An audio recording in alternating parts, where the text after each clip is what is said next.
আসসালামু আলাইকুম সুপ্রিয় দর্শক, কেমন আছেন সবাই? আশা করছি সকলে ভালো আছেন। আজকের ভিডিওতে আমরা কথা বলবো মালয়েশিয়ার কলিং ভিসা নিয়ে। বর্তমান সময়ে বাংলাদেশ থেকে এখন অনেকেই আছেন যারা মালয়েশিয়ার কলিং ভিসাতে নতুন করে ঢুকতে চাচ্ছেন এবং এরই পাশাপাশি অন্য কোনো ক্যাটাগরি ওপেন আছে কিনা মালয়েশিয়ার সে বিষয় নিয়ে আমাদের কাছে অনেকেই কমেন্ট করছেন।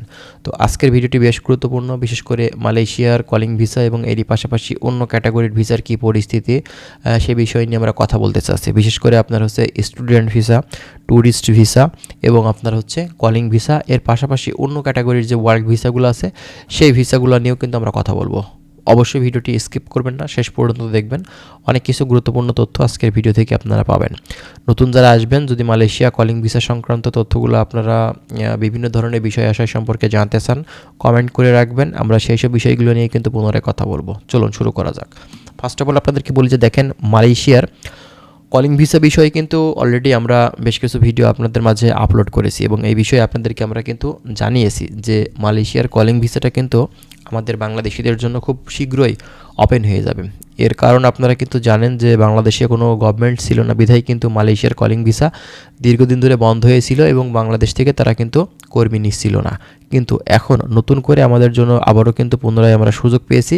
এই দেশটিতে কিন্তু পুনরায় আবারও কর্মী যাবে এবং বাংলাদেশ থেকে নতুন সরকার চলে এসেছে এবং এই সরকার অবশ্যই আপনার মালয়েশিয়ার গভর্নমেন্টের সাথে একটা দ্বিপাক্ষিক চুক্তি তাদের সাথে কিন্তু করবে কাজের বিষয়ে। এবং দীর্ঘদিন ধরে যেহেতু কলিং ভিসা বন্ধ হয়ে আছে এবং অলরেডি মালয়েশিয়ার গভর্নমেন্ট কিন্তু তারা আপনার এজেন্সির লিস্ট সব কিছু নিয়ে তারা কিন্তু অলরেডি তারা ওয়েট করছে, কিন্তু বাংলাদেশ থেকে আপনার নির্ধারিত কোনো সরকার নেই বিধায় তারা কিন্তু ডিক্লেয়ার দিচ্ছে না এজেন্সিগুলোর। তো এই বিষয়টা খুব শীঘ্রই আমরা জানতে পারবো। এটা আমাদের জন্য কিন্তু সুখবর যে আমরা মালয়েশিয়ার কলিং ভিসাতে খুব শীঘ্রই কিন্তু ঢুকতে পারবো এবং ওপেন করে দিবে খুব শীঘ্রই এই ভিসাটা।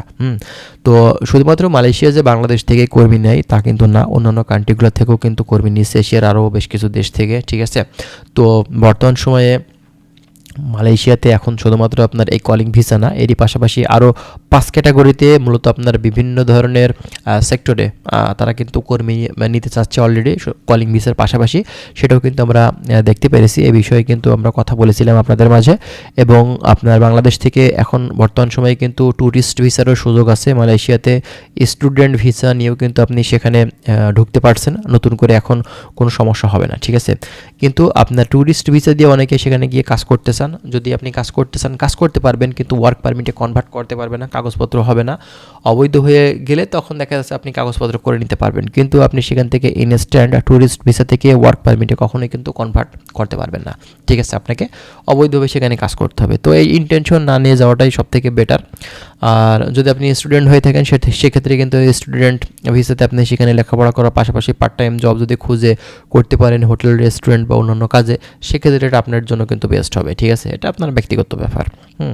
তো যাই হোক, মালয়েশিয়ার কলিং ভিসা সংক্রান্ত তথ্যগুলো আমরা খুব শীঘ্রই আপনাদেরকে আরও দেওয়ার চেষ্টা করব। আপডেট যে নিউজগুলো সেগুলো পেতে গেলে অবশ্যই আমাদের চ্যানেলটি আপনারা সাবস্ক্রাইব করে সাথেই থাকবেন। ভালো থাকবেন, আল্লাহ হাফেজ।